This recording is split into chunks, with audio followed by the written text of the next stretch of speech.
Hey everyone, welcome back to Hearthstone with Mike, bringing you another fun but competitive deck to try out on the ladder, even if you're a budget player. This one is the new variation on Totem Shaman, featuring Witchdoctor from One Night in Karazhan. This card actually proved to be a lot more useful for this archetype specifically than a lot of people, myself included, had originally guessed. In particular, it works very well with Totemic Might, which normally is not a very good card, but when you cast it with Witchdoctor out in the field, it summons a totem and then buffs it +2 health, which is always going to be a lot of value. So the aim of this deck is to build an early board and fight for the board in the early game, and then when you have a board full of totems, you can finish your opponent with Bloodlust, start making them, turn them into killing machines with Thunderbluff Valiant, and even finishing your opponent off with Alakir the Windlord, which I've done a couple times in testing this deck out. It also features Barnes from One Night in Karazhan as just an extra value play. Typically, you don't want him to be your turn 4 play, since if, for instance, he pulls a Wicked Witchdoctor at 1/1, it's probably not going to survive, so you want to have like spells in hand to cast. Totemic Might is really good for that, along with cheaper ones like Primal Fusion, Rockbiter Weapon, and so forth. Now, I say budget deck because, well, the deck features mostly commons and rares, and one legendary from an adventure. It also features Alakir, however this is completely optional. If you don't have this class legendary, you can always swap it in for, say, a Doomhammer, or if you're if you're really budget, you can even swap in like a second Bloodlust, just so that you'll be more likely to draw into it, since with this deck you're more likely to have a board in the midst of the mid-game. Let's try it out on the ladder.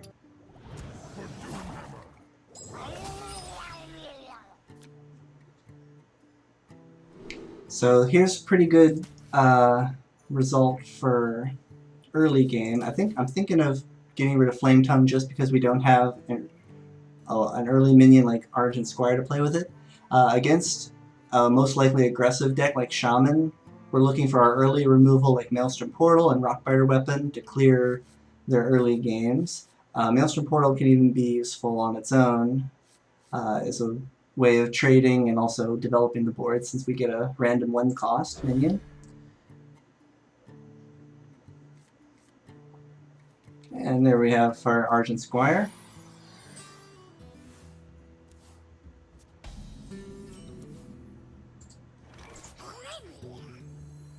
So here I have to decide whether I want to play the Totem Golem first or the Argent Squire. The reason I would play the Totem Golem first is because I have Argent Squire to follow up, as well as Rockbiter Weapon to help handle whatever they send out. So I'm going to be extra aggressive since they didn't play anything and develop the board first. And if it seems like I thought about that a lot, it's because, well, I had to be careful there. Okay. And that proved to be the correct play. Okay, I'm putting Argent Squire to the left because I want to play Tustar Totemic to the left of the board. In case it pulls a Flame Tongue totem, I want Argent Squire to get the Flame Tongue bonus first. And even against Shaman, we know, since we're playing Shaman, how valuable those totems can be, so we're clearing them whenever we can. Just not spending any cards on them, like it would be a waste to use Rockbiter Weapon. They're going for a very long-term value game here. They've been building their hand all game. Probably clearing the Tuskar. Yep, that's going to force us to use this. Oh. Well, possible. Aha! We'll go ahead and it's important not to save Maelstrom Portal to gain value for too long, you want to use it whenever you can. In this case, that works. That way we didn't have to trade the Totem Golem in or the Argent Squire. It just, now is the time where we're starting to push more damage to the face. Oh boy. Yeah, well-timed lightning storm there. Ooh. Okay. So I'm thinking I definitely want to clear this out, but I want to be efficient at it. So I'm going to play the Tuskar to see if I can pull a Flame Tongue. I did not. That's alright though, because I can play this. We'll waste 1 damage from the Flame Tongue, but it's important to preserve this board as much as we can. And that makes it a little less likely he'll roll high on this one. If he has another Lightning Storm. He also might have a Maelstrom Portal, in which case that spell damage totem would have done a lot of work for him. So it's good that we got rid of it. That saves 2 damage overall. Anything else? I'm honestly expecting the next Lightning Storm here. That would clear the board. Because if he plays... Okay. So, a slower card like this can be countered a little bit better by us.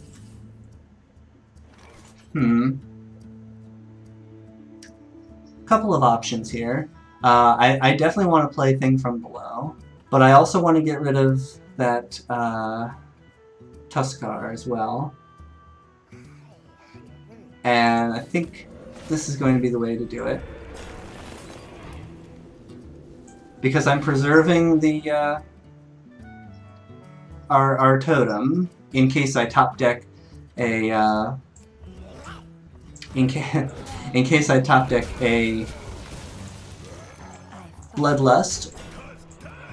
Next turn we play Thunderbluff Valiant though, for hopefully large amount of value. This also prevents our board from being completely wiped in case he plays another Lightning Storm. But overall, unless he has a really big swing like Elemental Destruction in hand, I think we've got this. Oh wow. Oh wow. Is this Evolve Shaman? I think he's going to evolve this board. The only problem is if he doesn't have a taunt at the end. Oh, he has 1 taunt. At this point, I'm wondering whether that has been folly for him. Let's find out. Well, hang on. 1, 2, 3, 4, 5, 6.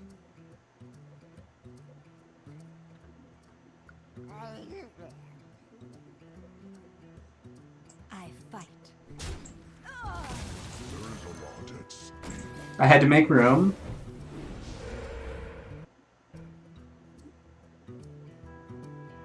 Now, do I have enough to be able to clear this?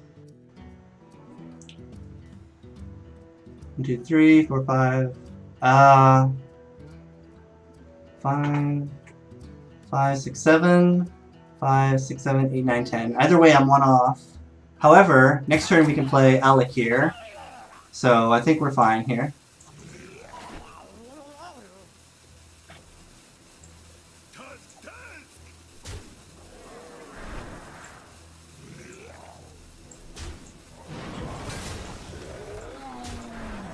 I think we missed a point of damage there, but it should be alright, unless he's able to find lethal on this turn, or put up a major taunt and clear my board. I had to really think about that one, though.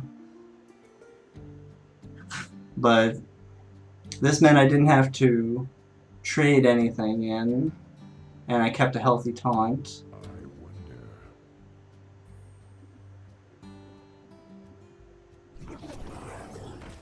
Okay.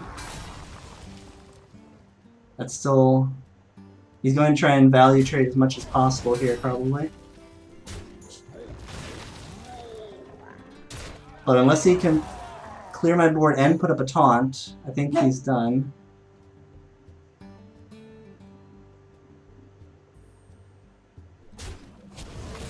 Close. Wow, good effort though. Good effort. And I'm on... Yep. Even if we didn't even have to play Alakir there. So, yeah, that's a great example of this deck's game plan.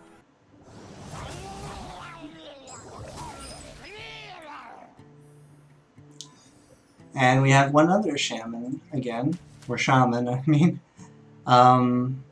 Maelstrom Portal I'm still holding on to. From that last match, you saw getting value out of Thunderbluff Valiant was incredibly important because we forced him to trade so many of his actual cards into our totems, which just came from our hero power. Essentially for free if you don't include the mana cost.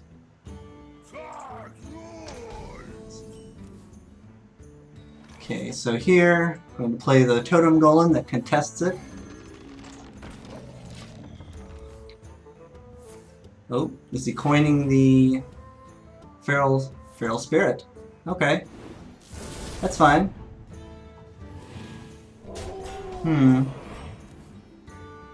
So we can clear 2 of these.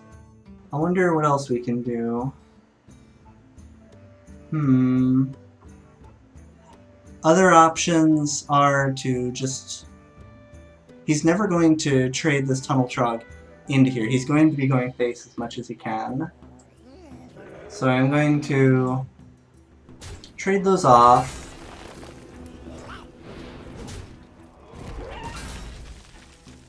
And I think that'll be fine.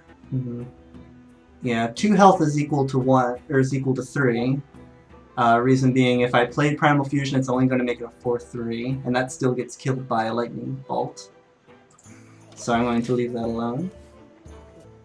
The light protects me. Right, goes face, as was expected. This time would have been a great time to have that. However, I think this is going to help us trade. Because now, it survives. And if he pops the... Oh wow, he's Lightning Storming, okay.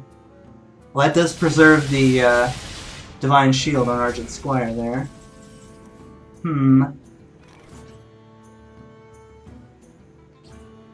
I wonder if this goes off... If this factors in the totem that's summoned by Witchdoctor. I don't think it does. In any case, we're gonna go ahead and pop this.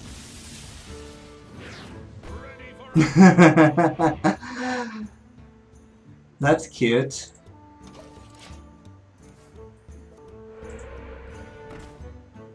Ooh. Well, here comes the big test. Whether this will work. My totems, my pretty. Meaning, does this give it +2? Let's find out. It does! So we learned something here today. Primal Fusion counts the totem that's summoned by Wicked Witchdoctor.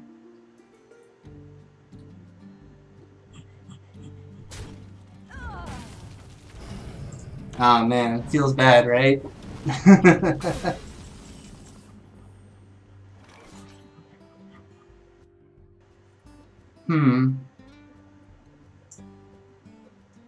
Let's see.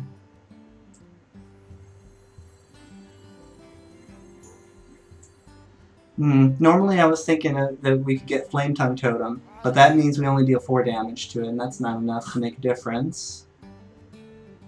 We could also do Bloodlust, but that's going to involve trading both of those in, and that gets rid of a win condition for us, so... Let's do this. Still do this. Ooh!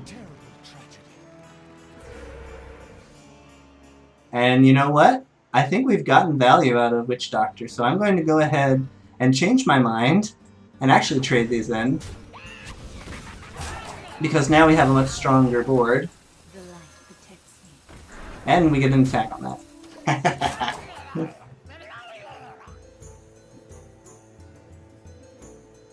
So we have... Oh wow. Dang, another fire elemental. That's not fair.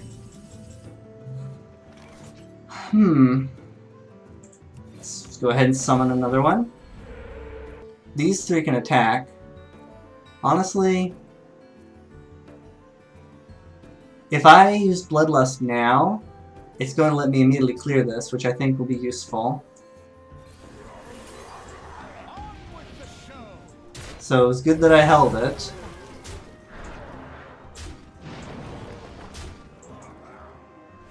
And then that boosts those outside the range of AoE.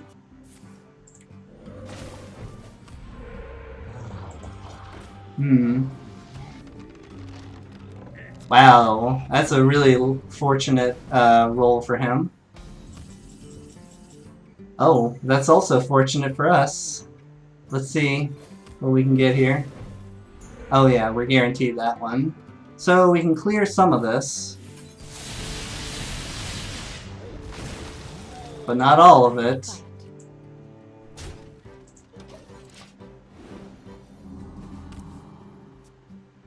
We're really hoping for Thunderbluff Valiant. We've used our Bloodlust, which may prove to be a mistake if we're unable to catch up again.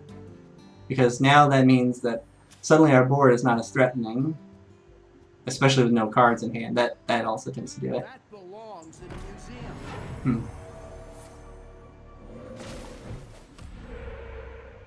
That's unfortunate too, because that heals him.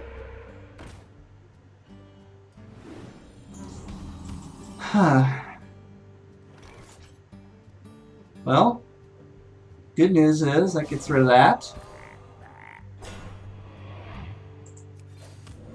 And gets our taunt up. But it doesn't improve our board any. Oh yeah, he just has all the answers, so I think that's done it here. Oh, especially if he's able to...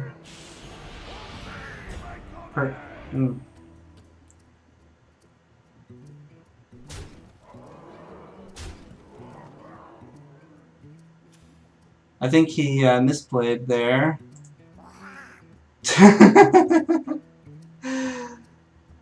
He should have played it next to this. Our opponent missed lethal. Let's see if he realizes it. I mean, there's no reason for him to back off now because he still probably won. Pretty much, although...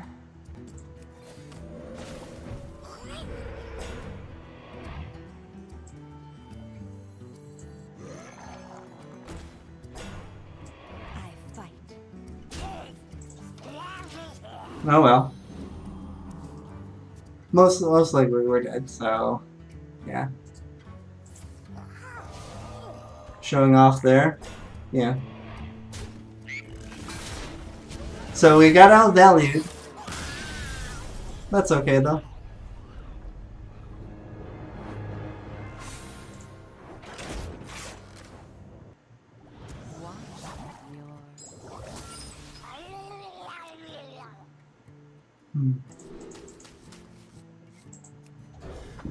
So,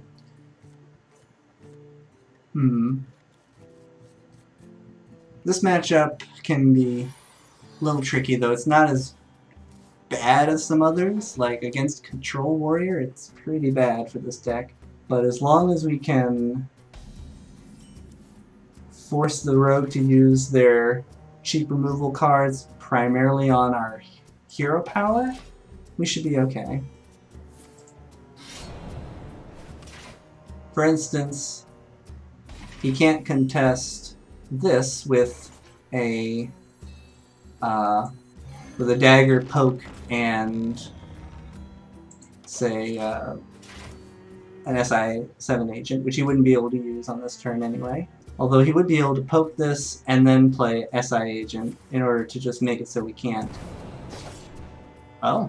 Or he could eviscerate? Oh, Fan of Knives, I see. That's one way to do it. That's alright though. He had to use 2 cards, so already we're ahead.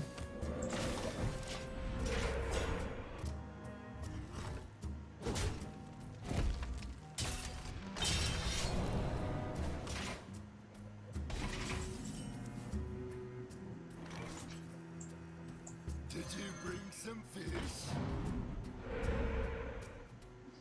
There we go. You can maybe poke it again.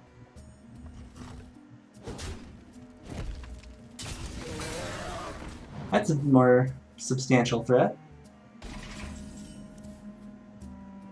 2, 1. Did you bring some fish?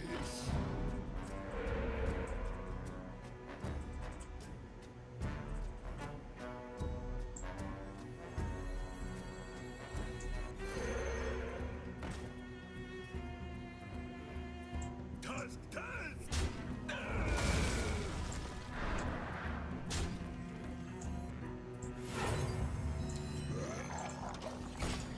Went for a very swing play. This puts a lot of our hand down, so oof. And just before Gadget's in too, this might be a problem. Now he has a Shadow Strike answer.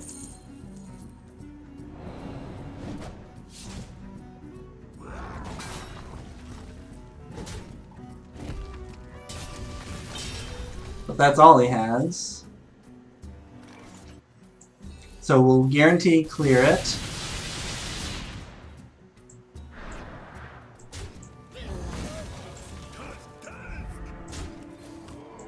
And once again, we want Argent Squire next to the Flame Tongue. We're not going to be able to Thunder Bluff, but we needed to swing that game in order to get rid of that Auctioneer. This guy's toast. That's troublesome.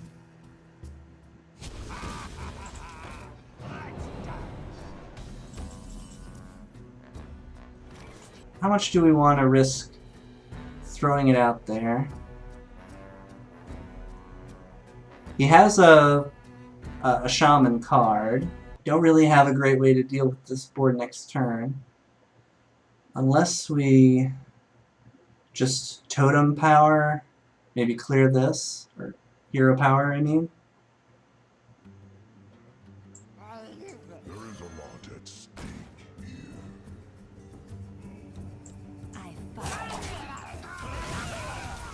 Getting some value out of the Healing Totem as well. It's not going to make a difference if he trades these in, but I wanted to push the face damage a little since this always trades. No time for games. Oh, there's our Hex value.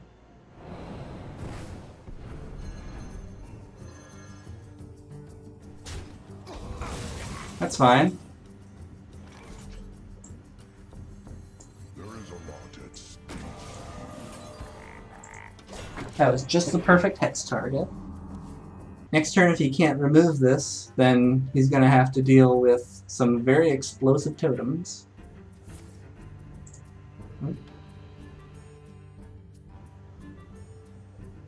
Normally, I would think you'd use that to activate combos. No? Interesting.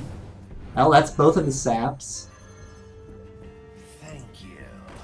Would be nice to get a Hex on that too, but it's not looking likely.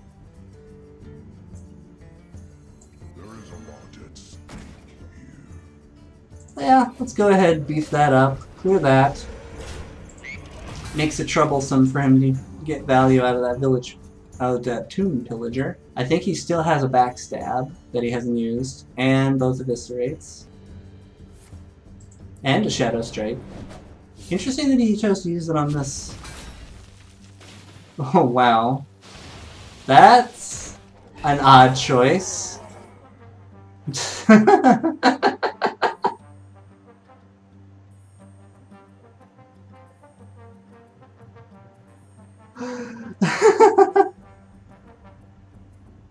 Okay. That's an odd choice. This clears that.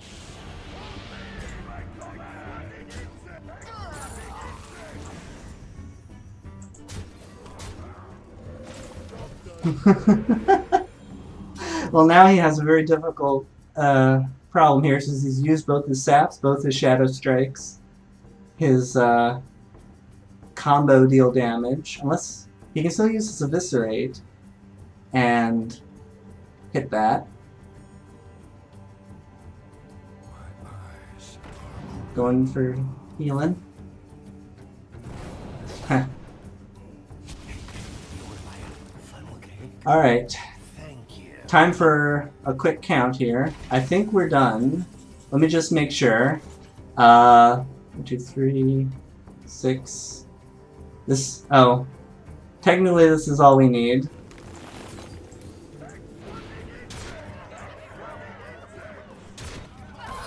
I was also thinking about playing Thunder Bluff and getting more value, but that was it. So yeah, that gives you a good idea of how this deck is played, and it may not be as effective or as consistent as Aggro Shaman, but it is arguably a lot more fun to play due to the swingy boards you can get, especially if you can fill your board with like 6 or 7 minions and then play Bloodlust and hit them for 30 damage in one turn. That's always a good time.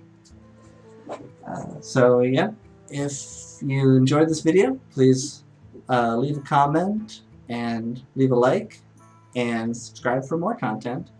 Thank you all. Adios.